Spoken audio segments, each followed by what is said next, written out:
Sino nga ba ang sawa na sa paghahanap ng love life sa dating app? Sa panahon po ngayon na, puro social media ang ginagamit, paano nga ba makakahanap ng genuine connection sa pamamagitan ng organic encounter? Alamin sa pagtutok ni Dano Tingkungko.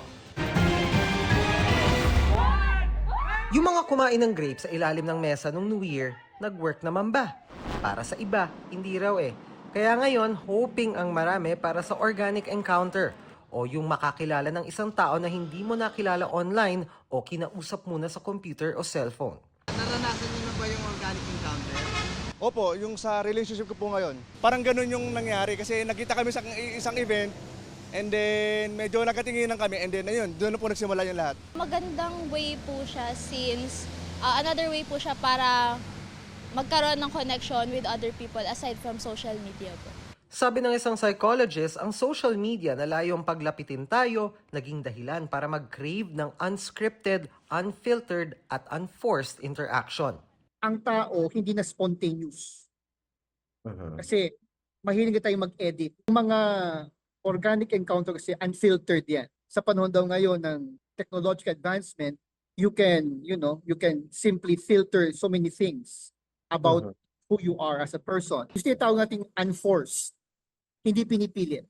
Kasi bakit? Kasi sa panahon kasi ngayon ng technology, yung ating encounters, pinipili ng mga algorithm kung sino yung tipong tao ang gusto mong, ang pwede sa yung ibigay.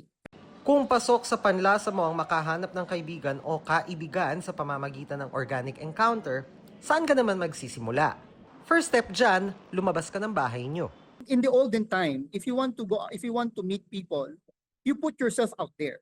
Diba? In other words, you go to places where people hang out. You try to go out, to try to meet people, try to encounter people, and try to, interact with people.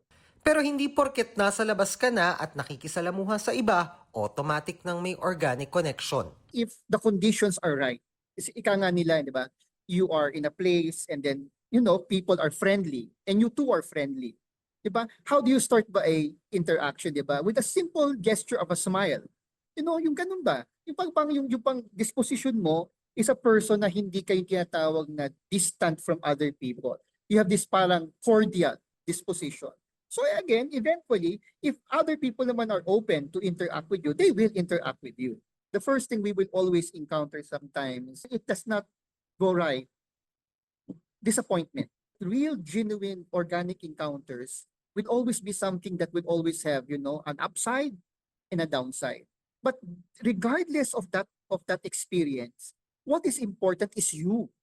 Para sa GMA Integrated News, Dano Tingkungko, nakatutok 24 oras.